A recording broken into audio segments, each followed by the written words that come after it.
Okay, we are live. It's the South China Morning Post, scmp.com/MMA. This is Post Fight Podcast. I'm your host, Nick Atkin, and I'm joined as usual by John Hyon Ko. John, we're going to break down UFC Fight Island 6, which is just finished. Brian Ortega absolutely monstering the Korean Zombie there. Unanimous decision, 50-45 across the board, all three judges. Did you see that coming? I did not. I don't think anybody, last night, I went to a local show and on my way there, it takes about an hour or so to get to the show. And I was listening to a couple other podcasts. Usually I don't listen to like MMA podcasts, but just in case, I was curious of like, what was the atmosphere of like what people felt about this fight going in. And I was listening to the Heavy Hands podcast and I was listening to like some betting podcasts, right? And the Heavy Hands, they were all about the Zombie. They were thinking the Zombie's gonna come out there, his counter punches, his power, he's gonna be able to get it done. And the mystery around Brian Ortega, they couldn't put too much stock into that. And I think a lot of people didn't put too much stock into it. And look what happened, man. Brian Ortega came out completely different fighter. And it just shows you, man, like at that level, you need a team around you, an elite team of coaches, right? To take care of everything. Like if you saw the coaches in his post-fight interview, you know what I mean? Like they were all lined up in the cage and a couple of them were back in the States. But man, he had a striking coach, he has a wrestling coach, he has a manager that's actually was a former fighter in the UFC. He also coaches him. And strength and conditioning, like this was the first camp he actually had a diet. You know what I mean? He wasn't eating whatever he wanted to eat, and he was just learning new things. And one thing he said in the past couple months is that he was just learning for the whole 2 years, man. And that's what he showed in this fight, man. He learned so much, dude. That the Muay Thai that he showed in this fight, the diversity of his strikes. And he didn't even have to use any jiu-jitsu. Like we always see him using jiu-jitsu in his past fights. He didn't have to use any. He was mixing in takedowns, the single legs, and just to keep the Zombie honest. And he didn't really hit. He wasn't really hit that much in this fight, man. Like clean by the Zombie. But Ortega was, I think he knocked him down with the left hook counter in the first round, and then the second round, that spinning back elbow knocked him down with that. Just beautiful, man. Just beautiful. I'm wearing the Korean flag, my hat, my fitted, but man, I'm paying respect to Brian Ortega. Like this dude came in there and put in work. He put in work on the Korean Zombie, man. I love the Korean Zombie, and I always support him. But I also love Brian Ortega. You know what I mean? He's a great fighter, and I think like the Zombie, he has hit somewhat his peak, like his prime. But Ortega, we're just starting to see the beginning of it now, and that's scary to say. You know what I mean? Like, what can he be in like a year from now, continuing to learn, continue to upgrade his skill set? Man, he came out completely different, man. I was so surprised by it. I was like, man, he's throwing everything perfect, like he was just hitting the jab perfect. Man, it was a master class, and it shows you, man, like the Zombie, he said that he spent like $150K on this training camp, bringing over training partners, and he had Eddie Cha over there in Korea. But man, it shows you need to have more than one coach. You need to have all the coaches, man. You need to have every single level, every single compartment of your camp separated and like controlled by your main coach, which is your MMA coach, and then the specialist there to help them. Man, let's watch this this highlight, man. Just insane, man. Like the Zombie was like, look at that. They're like left hook counter, man. Just how many times have you ever seen the Zombie get knocked down? You know what I mean? Not very many. Last time we saw him get knocked down was against Yair Rodriguez, and that was like 1 second left on the clock with the most insane elbow, right? So everybody was saying like once he got hit by that elbow, he was having flashbacks. He was having nightmares in the cage. But the thing about it is, Ortega was in there, and he has the chin to be able to take the best punches that the Zombie brings. And on top of that, he was making adjustments as the fight went on, and the Zombie, he wasn't, man. And that's something that I took away from this fight. Ortega, man, it's just, you got to give him props, man. You got to give him credit. Just incredible what he did. And where do you think, do you think he earned a title shot, Nick? Like, he's been out for 2 years, but do you think he earned a title shot with this fight? Absolutely, I think he earned it. I think Dana White promised anyway, so it doesn't matter what I think. Dana White said the winner of this fight is going to fight Alex Volkanovski next, and Volkanovski's out here tweeting about it. I think he said something. Here you go. Finally, we have some direction in this division. Get in there and take that number one spot. That's all I wanted. That's going to be a great fight. I don't know. Who do you think wins that one? It's so interesting for me. Yeah, it's much more interesting than the Max Holloway fight. Yeah, man, it's a totally different skill set that Volkanovski has to face, and also vice versa. It's a totally different body type. Volkanovski probably one of the strongest guys in that division, and I don't know, man. It's very interesting to see. It's very interesting to see, man, this fight, man. I'm very intrigued by it, man. This matchup. It's going to be a lot of fun to watch because, yes, the Korean zombie RIP. I don't know if it's RIP, if he wasn't finished though, you know what I mean? So, and then that cut on his eye, it was from a clash of heads, right? When he was going for that takedown. So, I don't think that, people put too much stock into that cut. I don't think you should put too much stock into it. But Ortega, man, it was a masterclass. Volkanovski versus Ortega. That should probably happen at the beginning of next year. It's a major fight. It's a big fight. And if you're Max Holloway, you're rooting for Ortega to win, right? I think so. Because and I don't want to see that fight a third time. I'm sure he doesn't want to do it. Neither of them want to do it. It's good to get the division going, though, isn't it? Just like Volkanovski said, it has been held up for 2 years, pretty much. It has been held up, and like, where does the Korean Zombie go from here? I've been saying this for a long time, and the Korean Zombie, I don't think he has many fights left in him. Like, he's been 33 now, right?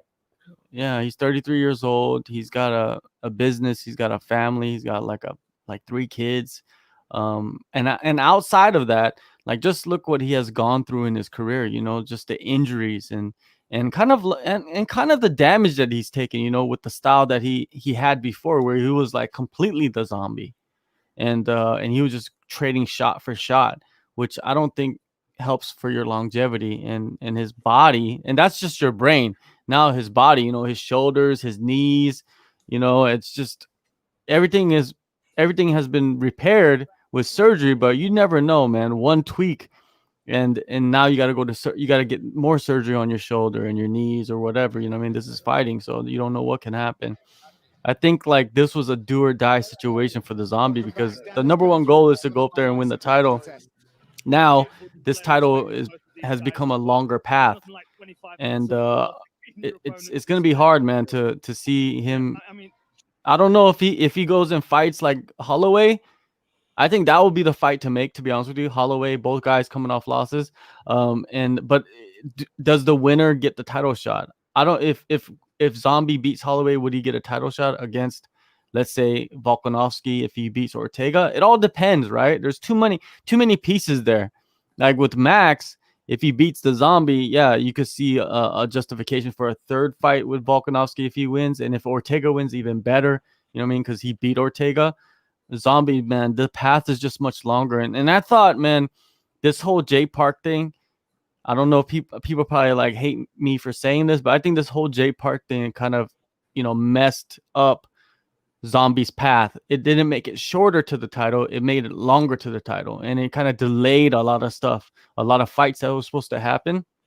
Because if you look at it, Zombie beat Edgar, right? And then he had the eye surgery, and it kind of delayed, and the coronavirus pandemic came along. But then when Zombie was ready in August, because of what happened with Jay Park, the UFC was pushing to have this fight, and it kind of extended all the way to October.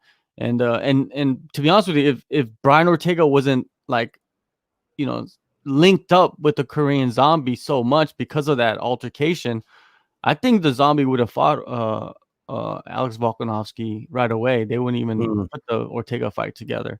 But because of that, this all worked out in Ortega's favor, to be honest with you. You know what I mean? Because Ortega wasn't going to get another title shot right away, but because of this fight, it helped him get a title shot now. You know what I mean? By beating the Korean Zombie.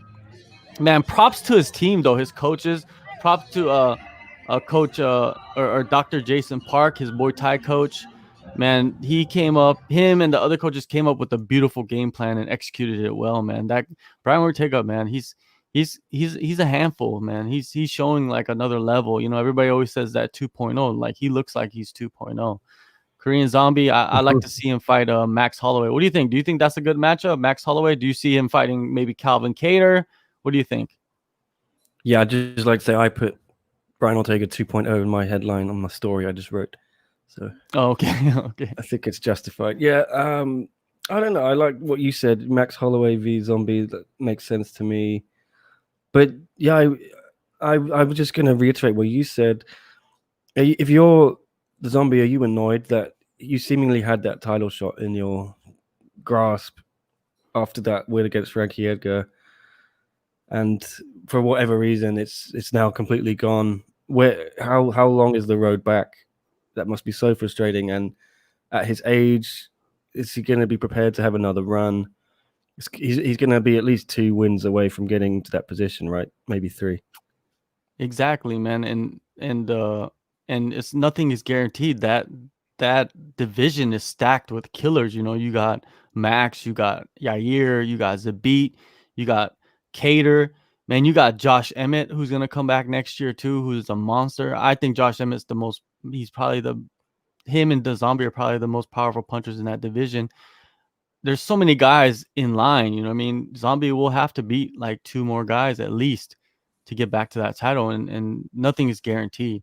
So this was his chance, man, and I think like Jay Park, he messed it up. He messed all of that up, man. And it just shows you, like, how Brian Ortega, he said like he got rid of all the negative energy surrounding him during the after his Max Holloway fight. I think the Zombie might need to do that. He might need to kind of see like what's around him and what's influencing his decision making and stuff like that, and get rid of some people. Because man, I'm just saying, man, the people around you is so important in anything, not just even fighting, man. It's just in anything in life, you know what I mean? So this, man, it just sucks, man, because he's the Korean Zombie. You want him to go to the title and fight for that, you know what I mean? And I think Volkanovski, he wanted to fight the Korean Zombie more than he really wanted to fight Ortega, you know what I mean? I think that was a bigger fight, like in the community, in the MMA world. But Ortega just took that all, man. He took the shine, and props to him, man. I like the Ortega matchup too, man. I don't, I'm not gonna hate on Ortega, but one thing interesting about Volkanovski is that, man, no one has figured him out yet. That's the thing, and that's I want to see, because Volkanovski's on like a 15 fight or 16 fight or something like that, ridiculous, like 18 fight win streak. So can Ortega go in there and take him out and take that win streak and take that title? And yeah, I don't know. I like his chances.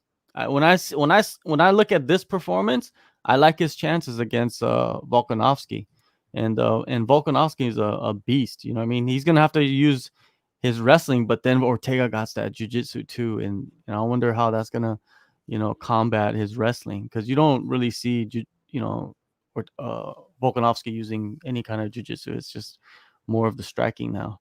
So yeah, it's gonna be fun.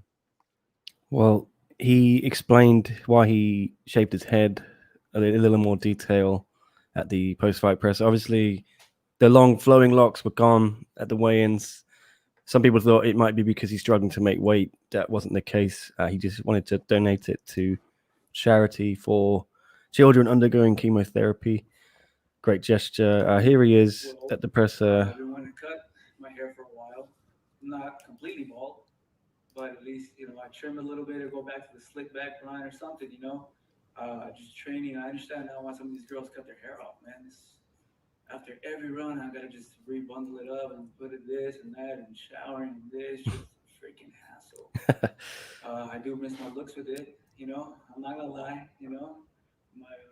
My looks, I miss them, but I was cutting weight and I was like, bro, I feel like shit.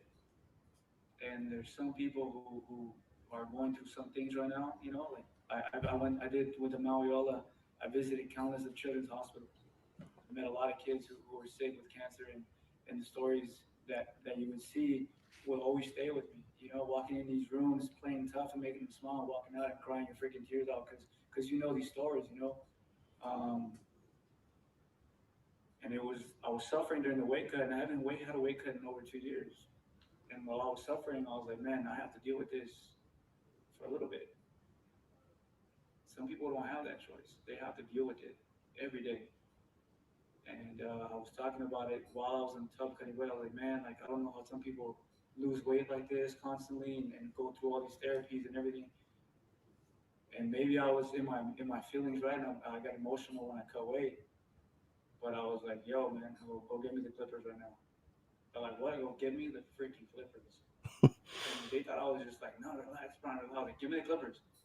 I was like about to find my little homie Dino. I was like, give me the fucking clippers now. And I just went straight for it, man. I was just like, I think he filmed it. I was just like, just went straight for it. I was like, we're gonna donate this. That's it. Like, it's done.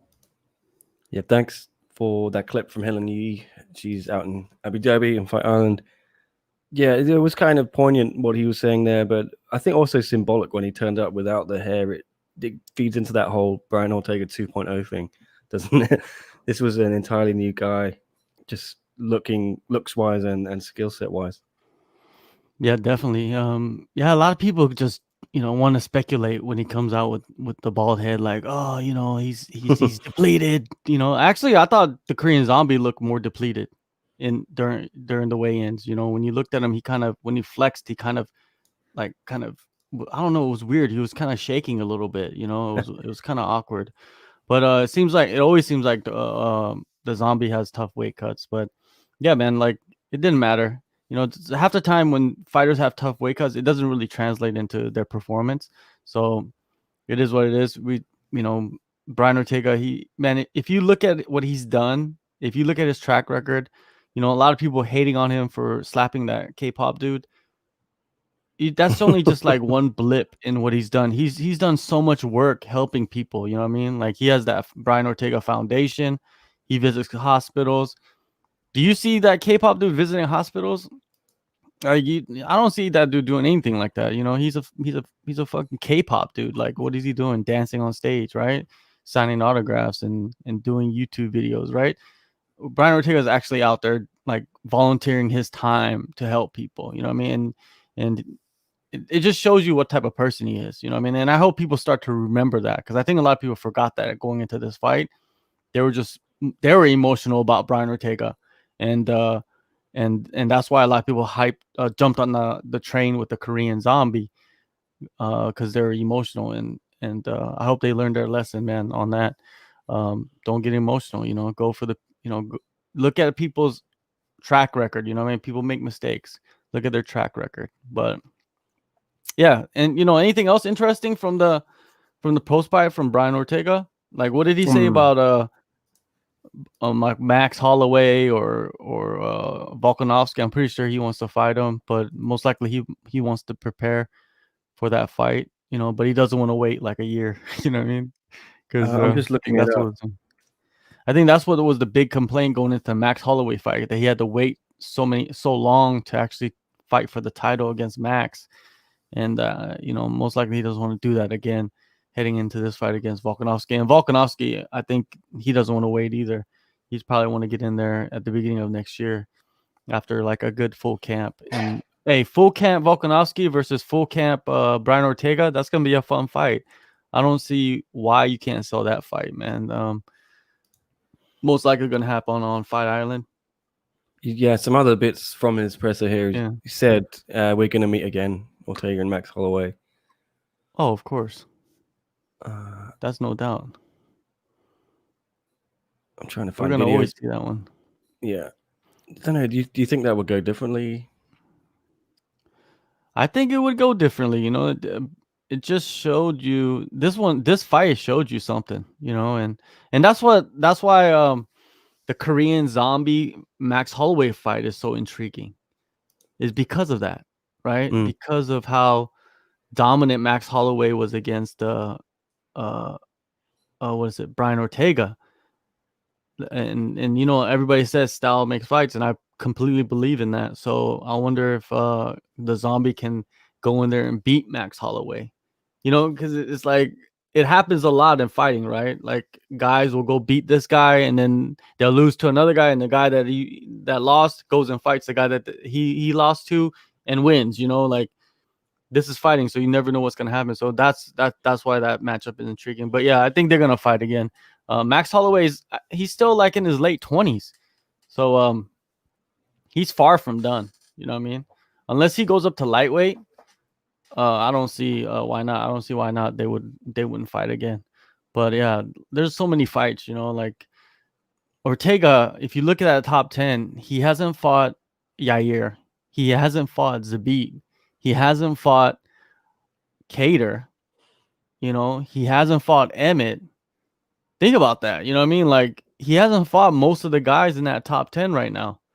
And if he becomes a champion, that means he has a whole list of guys he could fight, you know, and also Volkanovski too. Volkanovski has a whole list of guys he can fight, right? But first he got to take care of business with Brian Ortega. Okay. Well, this is a slightly different format. We are running it live today, so if anyone wants to ask any questions, please do. Otherwise, we're just going to go through these results. So, I'm trying to bring up the Tapology here. Apologies.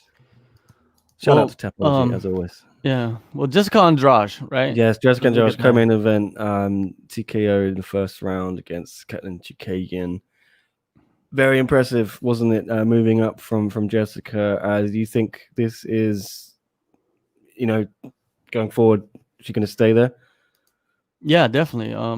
I felt like she looked better than ever. You know, Jessica Andrade. She didn't have to drop that 10 extra pounds to strawweight, and this was her flyweight debut.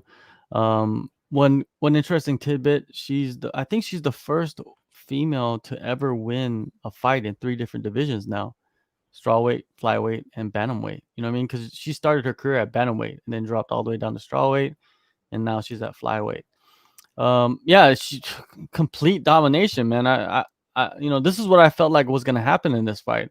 I thought that Andrade, number one, she's gonna be more powerful, she's gonna be stronger, and then she's gonna have the speed advantage, right? And that height and reach didn't play a factor any in this fight. And Andrade, the reason why is because Andrade's game plan was to come in and clinch close and then like go for the takedowns. She got a couple of good takedowns, and then man, off the clinch, she hit that body shot that I think Chookagian like yelled out, man, when she got hit with that body shot, and it was over. Man, that was just very, very dominant. I think Andrade should get a title shot off this. Just off the respect, because Chookagian's ranked number 1, right? Yeah. Hey, can you bring up Lauren Murphy's Twitter? Let's look at her Twitter because there's some interesting tweets on there. I just wanted the audio on that. Yeah, run us through that. This is the finish, right? And you know what that feels like. There we go. Here's the replay we're going to see. Look at her. Watch her face. Oh, look at that. Look, she just did the. Oh, hey, homie, let's chill out. Like, timeout. And you see the ref, he was about to call timeout. You see the ref, he was about to call timeout too. Dang, I'm glad he didn't do that. That would have been a big mistake. But then that right hook right there to the ribs, just it was over, man. That body shot. And you know, it shows you how smart she is, because she hurt her with the body shot. And some certain fighters that might be inexperienced, they would just be headhunting in that moment. But she just went back to the body and just hit the perfect spot right in the ribs and dropped her, and it was over, man. Beautiful, beautiful performance by Andrade. What do we got here? This is just Ariel and Mark Ramondi. Yeah, I don't. Yeah, so you think she's a contender now? Oh, she is a contender. She's a former champion at strawweight, right? she poses a unique skill set, and she has that God-given power that most fighters do not have. And yeah, you got to go down and let's read some of these things that she wrote. Oh, there you go. Number 1. Let's read that one first. Let's look at that. All right. So okay, so she's bringing up the scenario, like what should happen now because of Andrade, because everybody's thinking like, should Andrade get a title shot? I say yes. So I disagree with Lauren Murphy. I respect her, but I disagree. I think Andrade, I like the matchup. She beat the number 1 girl right now. Chookagian's the number 1. She's ranked number 1 in that division, and she beat her. And she's a former champ, which is always a good narrative going into the fight, and it's a unique fight for Shevchenko. And she says, if I win this week, right? So she's fighting at 254, or is it 253 next week? What, Shevchenko? No. I'm talking about next week. Khabib's fight. Is that 253? That's 254. 254, right? So she fights at 254 because Kavio, she pulled out a couple days ago because she tested positive for COVID, and they were supposed to fight, right? So that was kind of like the number 1 contender fight right there. But since she pulled out, and now Lauren Murphy's fighting some, I think they found a new opponent for her, but I think she's like she just signed with the promotion, so that doesn't really make sense if Lauren Murphy beats not really saying a nobody, but a person that's not ranked. That doesn't really make sense her to get a title shot, right? But her scenario is like Andrade should fight Kavio, and if she wins, she will fight the winner of Shevchenko versus Maya. Let the 115ers earn their 125 title shot, like I have, by beating a shitload of ranked opponents in the division. She makes a strong argument, man. Like she's legit saying like, yeah, I beat the 125ers, right? But man, I look at it as like, I like the matchup, I like the way that Andrade fights. I'm not sure it was a questionable stoppage.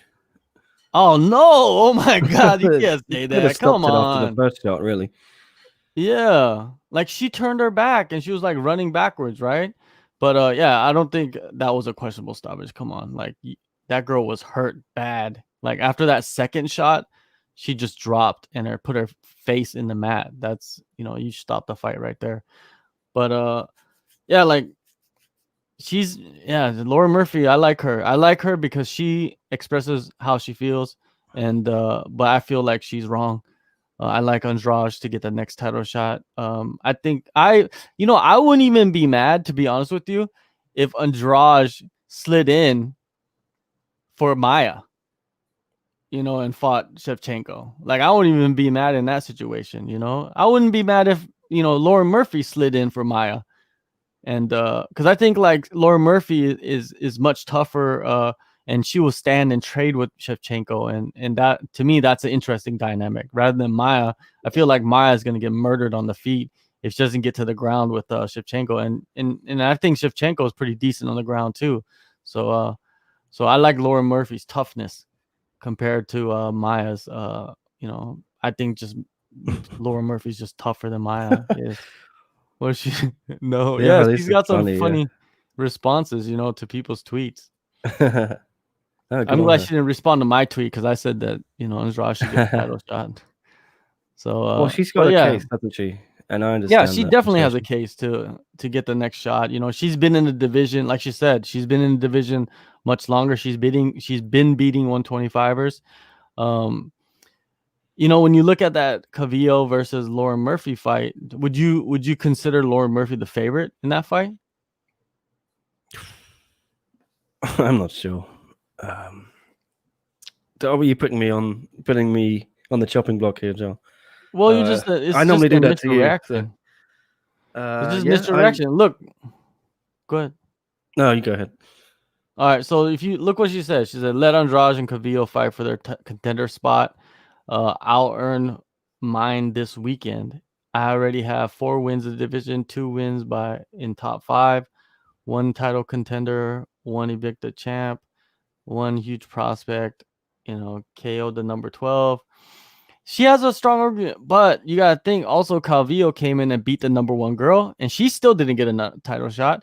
And Jessica Andrade came in and beat the number 1 girl, and I feel like they shouldn't make the mistake twice, and they should give her the title shot. Lauren Murphy, I think she should fight Calvillo.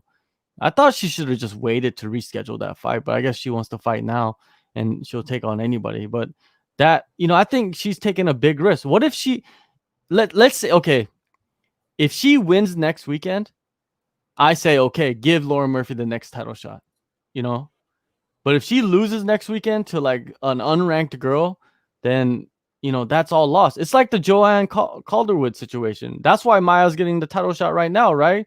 Because Joanne Calderwood didn't want to wait for Shevchenko, so she wanted to fight. What did she do? She took a risk, and she fought Maya, and Maya submitted her.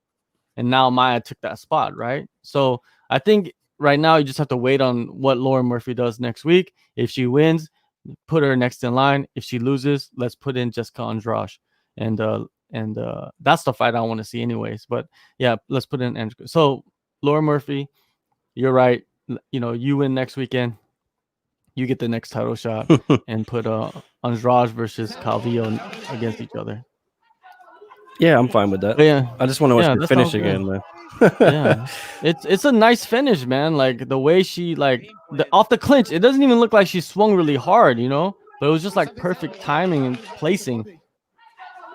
And look at the height difference. Doesn't it look like, like if they were elementary school kids, it's like a 6th grader fighting a 3rd grader. It was like that much of a height difference. She said like Chookagian was on her feet when she was finished. That wasn't true, right? Yeah, she had her head on the canvas. Rewind that. Oh well. Okay. Yeah, I mean, I agree with Lauren Murphy mostly, but this was not an early stoppage. No. It's over there. It's over there. Yeah. I mean, but she's not. Boom. Yeah, she's on the ground. She's on the ground. Yeah, she's on the ground. Yeah. That's a good stoppage right there. Very good. That's a great introduction to the flyweight division right there. You can't argue with that. I love it. I'm a big fan of Andrade, right? And I think her style is just fun to watch, and the way she's built too. And man, this girl fought at bantamweight. Look at flyweights compared to her, like size wise, right? Much way taller, and she was at bantamweight beating girls. So, man, she's when she's all set, when it's all said and done for her, I think a lot of people are gonna forget about like what she has accomplished in her career. But yeah, I'm waiting for next week. We'll find out next week when we do the post show. Well, what about Jimmy Crute then? Man, that was a surprising fight. First round TKO, man, against Modestas Bukauskas, who came in with a bit of hype. He's a standout from Europe. But the thing is, with this is like before Modestas Bukauskas, there was Jimmy Crute. Jimmy Crute came in with a lot of height. He's young, prospect, undefeated. You notice that he's only 12-1, right? That one loss is not too long ago. And he was the big prospect. And he came in against a guy with a couple fights in the UFC and lost a fight. And then it's just exactly what happened to Modestas Bukauskas. Like that experience in the UFC cage, it pays, it makes a huge difference in the fights. Like I thought Bukauskas was gonna win the fight, you know what I mean? But man, Jimmy Crute went in there and just threw hammers at Bukauskas, and Bukauskas just ate those hammers. Look at this overhand right, just blow! Look at that. Like if that was me, I would be crawling out the cage, like asking for my doctor. You know what I mean? Like I wouldn't get back up, And then look at Jimmy Crute trying to do like, let me sit next to you like we're on a park bench, right? Like what is he doing? Get away from him. He just knocked him out. Like right here, like boom, right there. And then the second one right here, bomb with the left hook. Man, that's violent right there. But then you know what though? I want to criticize this a little bit. Jimmy Crute still looks sloppy though. He just ran in there with his hands down. Like that's something that I think, even though he won this fight, I think he's gonna need to go back and rewatch this fight and kind of see, like the mistakes.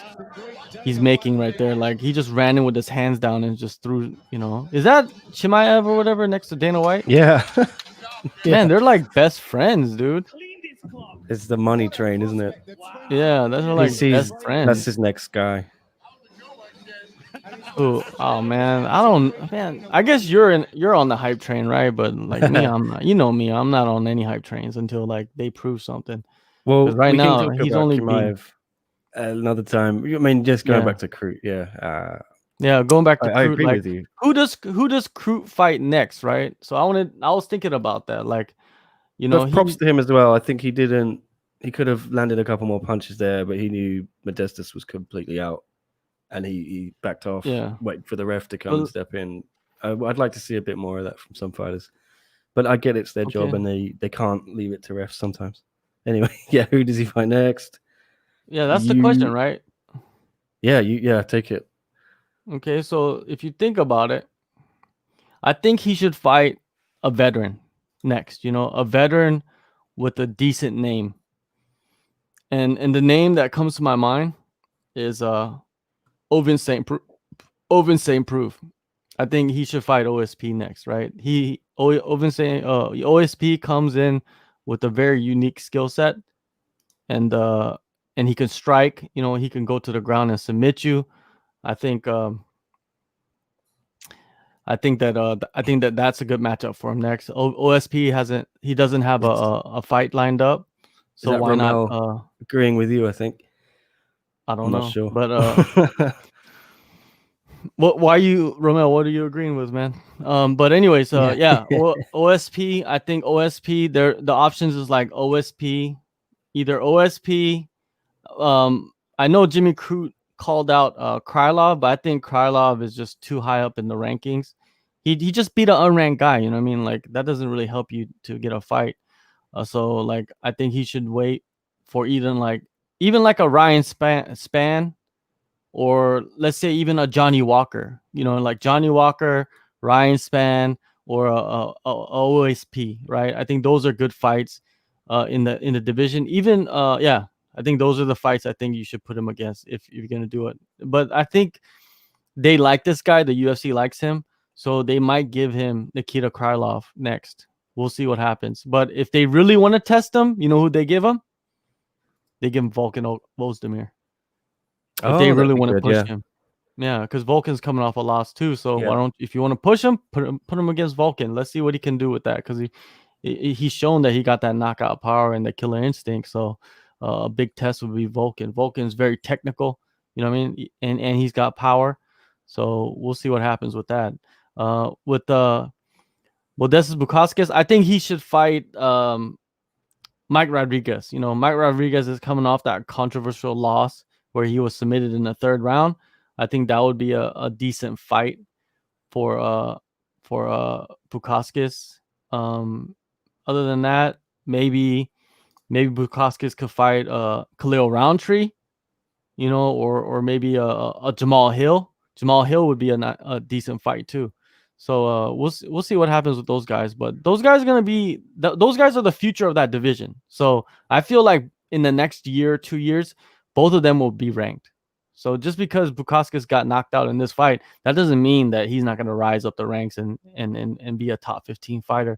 I see them both being top 15. So it all depends on like what kind of matchups they get as they move along. But yeah, there's always, these guys are exciting fighters, and we're going to get to see more and more of them as the year goes. So let's check it out. What's next? Well, yeah. What about the rest of the main card? Just there were a couple of unanimous decisions to kick it off, weren't they? For James Krause and Jonathan Martinez. Impressive. James Krause a knee injury, didn't he? That was very impressive, James Krause. So if his knee is really injured, most likely he's going to be gone for a while. You know what I mean? So we won't see him. So there's no reason to talk about like who he should fight next, because we might not see him for a while.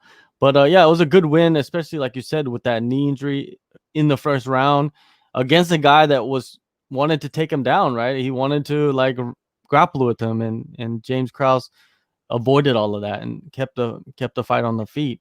And Silva just he didn't look like himself, man. And Silva, this is the first loss in 13 years for him. Isn't that crazy? That is crazy. Like he has a win over Leon Edwards. Damn. That's how good this dude is. But he didn't look like that. He didn't look like he was like a fighter that had a win over Leon Edwards. You know what I mean? He looked sloppy in there. He was just winging punches and just running forward and I don't know. And it looked like he thought he won the fight, you know, at the end of it. And I thought like it was clearly like James Krause's fight. You know, sometimes fighters don't see things clearly. What did James Krause say here? He's talking about Joaquin Buckley. What about him?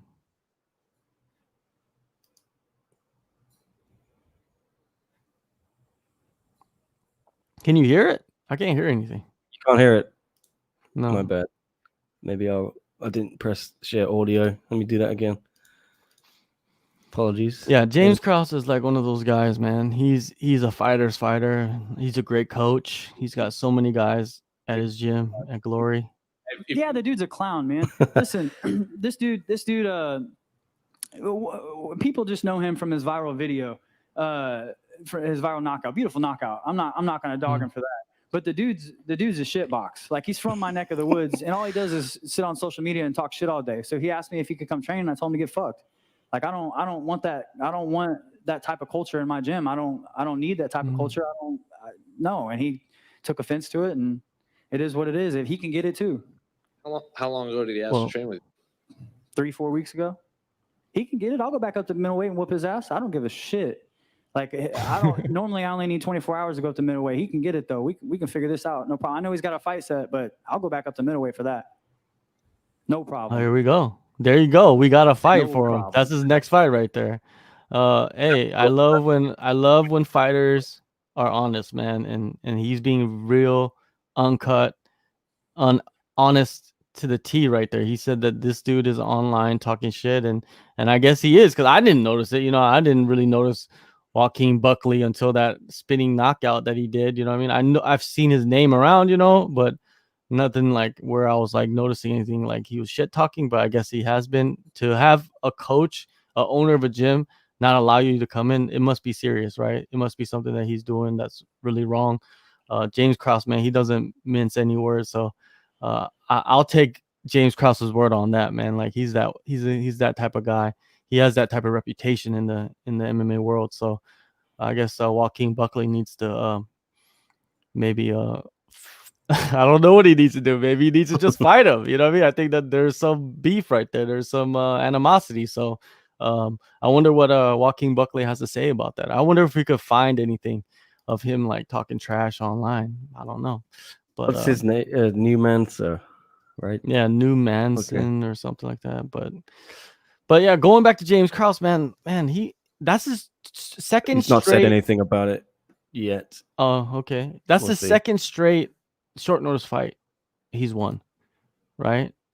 James Krause is he's a man's man, right? He's one of those guys. like he'll fight you in the barn, you know what I mean, like that. Yeah. So and you just saw it in that clip too. Like, he said, "Oh, he could get it." You know what I mean? Like, I just need 24 hours. I'll go up a weight class, 15 pounds, to go fight you. And if they do fight, I favor James Krause in that fight. I don't think he's gonna fall for the spinning back kicks and stuff like that. He's too much of a veteran, I believe. But yeah, that's a fun fight. So let's get that on. You know what I mean? Let's see what we can do. What's the next fight? Yeah, do you want to talk about Martinez against Almeida? Oh, Martinez did a phenomenal job, man, against Almeida. Almeida is a pretty dangerous striker. He has that shoot box style, Vanderlei Silva, Shogun, just a smaller, more compact version of it. And I know he was coming off a long layoff, and Martinez battled against that style perfectly, man. He used the jab, he used that front kick, and man, he has a beautiful front kick to the chest, to the solar plexus. Man, look at that. Beautiful combinations, man. Look at that left hook. Yeah. He was trying to crack him with that long left hook. Almeida giving as good as he could get though. Yeah, Take nice. a look at these. Yeah, it was just technically, it was a great fight for Jonathan Martinez, man, and probably the biggest name on his list of on the list of wins that he has in the UFC, or just throughout his career. I like the clip where DC's trying to get him to talk shit. Let's right here. Let's play this one. You got to step outside of you. Who would you like to see next time you step in the octagon? Come on, man. You got to step outside of yourself a little bit. I don't know him. Nobody. Congratulations, Jonathan Martinez. And if it wasn't bad enough that he had to fight Thomas Almeida, we got DC torturing him there as well. Yeah. Some guys just don't want to talk shit, do they? Yeah. Because they're nice people. You know, I get that. yeah, they just, you know, they don't want to come off like weird, you know, like, because, you know, you could attempt to talk shit, but then it just comes off kind of weird, you know, like it just comes off like very cringe. Mm. And I guess they'd rather just be themselves, you know. At least if you're yourself, then there's no excuses, you know. Just that's me, you know what I mean? Don't worry about it. Yeah, and Jonathan Martinez, I don't think he's gonna talk shit about anybody. And you know what though? It's not about talking shit though. It was like he was trying to get him to call somebody out, you know, like who would you like to fight? And I feel like that's not talking shit. I just feel like you could do that in a respectable way. You could say, I want to fight. He's a bantamweight, right? So let's say I'm looking at, you know, Cody Stamen and what is it? What's his name? Ricky Simone or somebody, you know, I'm looking at one of those guys, you know, like guys that are like around the top 15. That's who I want to fight next. You know what I mean? I think I'm ready for that next step. You know, that's a respectable way of calling some fighters out, right? Or you could go the other way and be like, what is it? Blah, blah, blah. You're a bitch. You know, like, I hate you. You know, you're talking all that shit online. You know, like that's a way of, you know, calling somebody out and talking shit, right? But, you know, there's ways of like getting people's attention. You just got to know which way you want to go with it. You know, you could go the Colby Covington way, or you go, you know, the Stephen Thompson way. You know, it all depends. It all depends on what you want to do. Where did you fall on the Guran Kutateladze versus Mateusz Gamrot? It was a split decision for Guran, but he said afterwards he thought he lost that fight. It's a tough one because Gamrot's coming in with a lot of hype, you know, from why would KSW. You say right? you lost that fight? Like, I don't understand. I don't think that I don't like that. You won the fight. Like, I thought he won the fight. Being humble, he got nothing wrong with down. that. He got taken down a few times, but really the Gamrot, he didn't really do much on the floor. You know what I mean? Like, this dude was trying to like get up. He was trying to do a lot of different things. You know, like I don't know. Is that humble? I don't know. I don't know. I think he was just more disappointed that he didn't get the finish in this fight. Gamrot, brother, you're a warrior, you know, brother. so Thank you so much, brother. I told you, it was your fight. It was your fight. DC doesn't know what to do. Congratulations. I know that you're exactly. That was a fantastic fight. Great job. Guran Kutateladze. What did he say? Yeah, man, those names, some of those names are really hard. Even the, you know, like Asian names are hard sometimes, you know? Fantastic fight, very close fight. Kutateladze. Oh yeah. You know, but like, yeah, you shouldn't, like, in the post fight, you should be trying to gain attention to yourself, you know, like having the humble, yeah, that's great. But man, saying that you think you lost the fight, like I thought he won the fight, you know, like Gamrot came in with so much hype, man. Like ridiculous hype. That's his first. Everybody's loss, right? like, wait until you see Gamrot in the UFC, blah blah blah. And we saw him, and he didn't really seem like he was that great. You know what I mean? Like, yeah, he was a KSW champion and all of that, but it didn't seem like it in this fight. What is it? What's his name? Guran. He looked like he was the better fighter, and he gave him Gamrot his first loss, right? And that kind of sucks. You look at that. Put him down, yeah. Knocked him down, yeah. That was like boom. That's like an overhand hook. That was a weird angle right there. That was beautiful. Who makes this noise? That's Dan Hardy. You know that's Dan Hardy. That is someone Dan Hardy. in the back. Yeah. Did you see Dan Hardy during the Korean Zombie Ortega fight? He was standing up the whole fight. You see him in the background just standing there doing the commentary. That's great. I love Dan Hardy, man. Yeah, I love Dan Hardy, man. Like, you know, I thought he was wrong for yelling at Herb Dean because that was very unprofessional. But I love Dan Hardy, man. He's very passionate. He's very good. He's a very good analyst. I think he's one of the better guys that are doing the commentary in the UFC, to be honest with you. I love his breakdowns. and he studies a lot. You know what I mean? He studies a lot of film on these guys. So if you ever have a chance to like watch his podcast, the War Room, where he breaks down fights, is really good. I recommend it to everybody. But yeah, this one is like, what do you do with these guys? I don't know. Make them fight each other again, because Gamrot probably thought he won, and Guran thought he lost, but he won. You know, it's just a shit show right there. Come on, let's move on. What's next? What's next in the line? Is there any more main event? Was that the first one? Prelims, another unanimous decision. Oh, Okay, a few well, actually. we're not gonna go through the prelims, but one thing I want to focus on is all the Asian fighters, right? We got a couple Asian. You know, we're Asian. Let me bring it up. Gillian, you can pick what you want. Yeah. Okay, Gillian Robertson, right?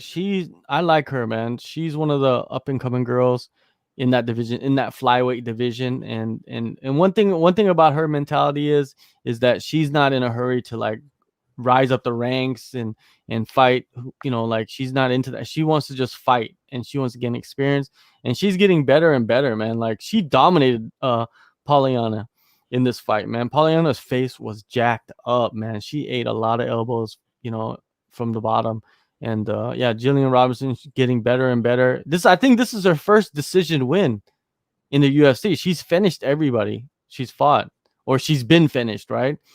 And yeah, a lot of people are underestimating her going into this fight, saying that Poliana was gonna be able to like keep the distance. No, Gillian Robertson, she's really strong, and she's gonna be one to watch, you know, as we go along. And she's ranked right now. I think she's ranked 15, right? So I like, and guess who's number 14? Alexa Grasso. I think that's a good fight to make. Alexa Grasso is coming off that win against Jiyoung Kim, and I think that's a good fight to make. And now we had a record setter tonight. Junyoung Park set the record for most strikes landed in a middleweight fight in history on John Phillips. And in a dominant. I think the scorecards were like 26, 30-26 and 30-25s. That's insane, right? Do you have the back to back for John Phillips, huh? Yeah, just back to back beatdowns, right?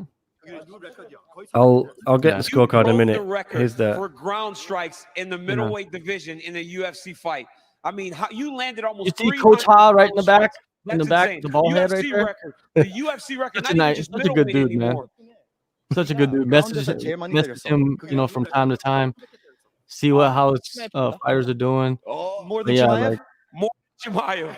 Yeah, he was worried about beating Chimaev's record for ground strikes. Chimaev only didn't get the record because he finished him, right? In the third, that's right. In the third, I think he finished him, right? But yeah, second. But yeah, Junyoung Park, man, he's building up his confidence, I think, in the UFC. That's back-to-back wins. First one he got finished, you know, and didn't perform very well. That was in Shenzhen. Second one, we were there, Busan. He beat Marc-Andre Belalt, and decision also on that one. But this one was a totally different fight. That one was all on the feet. This one was all on the ground. So he's showing different levels of his game, and he's winning. And the next fight, we'll see what they do. Who would I like to see him fight next? Let's see. He's a middleweight. Let me go look at the middleweight roster. Okay, there's a few fights coming up, right? That are interesting. And let me see down here. Okay, one fight that's I think he should maybe be looking at real closely is on November 7th. There's a fight between Trevin Giles and Bevan Lewis, right? And Park was set up to fight Giles, but then he had visa issues, so he couldn't get to the fight. So I feel like whoever wins that fight, they should probably fight Park next, or maybe he should fight Jack Marshman. Whoever wins between Jack Marshman and Sean Strickland, that fight's on October 31st. Another middleweight fight. Guys kind of like down on the roster. I think he fights one of those winners, or he could fight Marcus Perez. I think that's another matchup that'd be good for him too. You know Marcus Perez, right? The guy that comes out in the Joker. Yeah. Joker paint. You know what I mean? I think that's a decent. What was the scorecards? Yep, 30-25 across the board. You don't see that, man, very often. A lot of 10-8s across the board. That is nuts. And like it kind of sucks, man. Like he should have finished this fight. Like, is John Phillips must be that tough because he took a beating on with Chimaev and now he just took a major beating with Park. And man, I don't know what you do with John Phillips. Like, do you keep him on the roster so he gets another beatdown? What do you do? Like, you can only promote that so much, He was getting tips from Chimaev, and it didn't work. It didn't work. It didn't work. Like, it's so surreal, though, isn't it? Look at this. Yeah. Before he walks out, the guy who just smashed you a couple months ago. I think he just gave him the rub right there, like the bad luck rub. Yeah, that's how I look at jinx. it. He just gave him the jinx right there, like, hey, you could do this, and he just. I don't think that helps, man. How would you be? You need to listen to your coaches, man. What are you doing?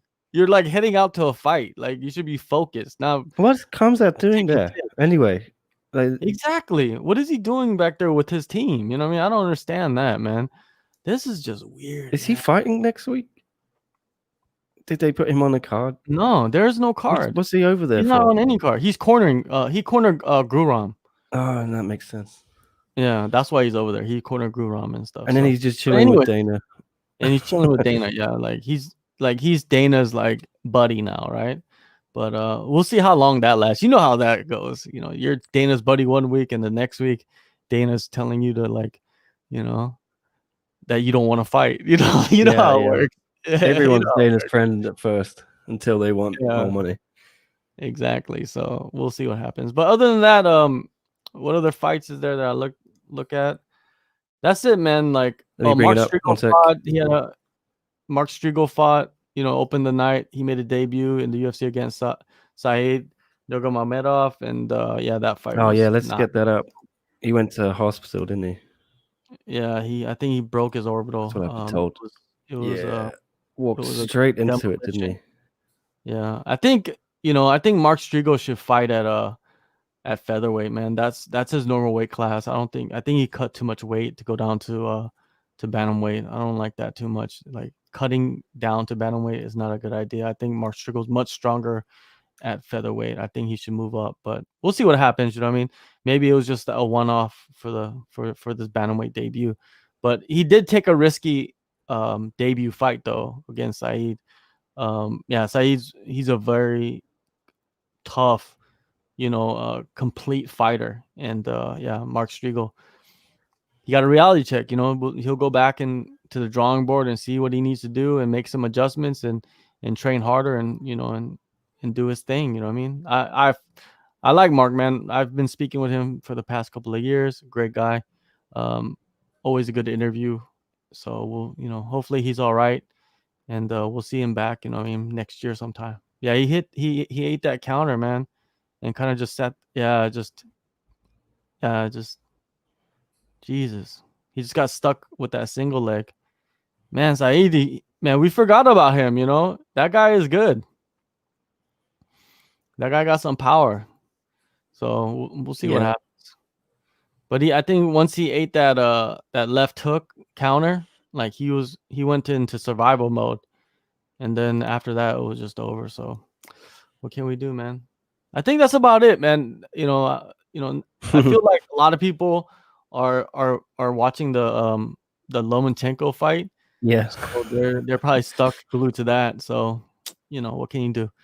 Next week we'll be back after the big one, UFC 254, Khabib versus Gaethje. Hopefully that fight doesn't fall apart, because that card has been hit with some major. Remember when they first started that card, it was like Dustin and Ferguson was rumored to be on there, and Islam was gonna fight Dos Anjos. That fight is off. Both those fights are not on there anymore. Cavillo and Murphy was supposed to be on there, right? They were supposed to fight. That fight's not on there. Because of COVID. RDA also because of COVID he had to pull out. So we'll see what happens. But on Thursday morning in Asia and Wednesday evening, right? East Coast time, 9 p.m. The live chat, we're going to be doing a live chat with Tom Taylor. So if you guys are around at that time, we'll be taking all the questions. We'll be talking about UFC 254. We'll be talking about the news of, what's going on in the world of MMA. And we'll get we'll be picking Tom Taylor's brain on all the things that's going on.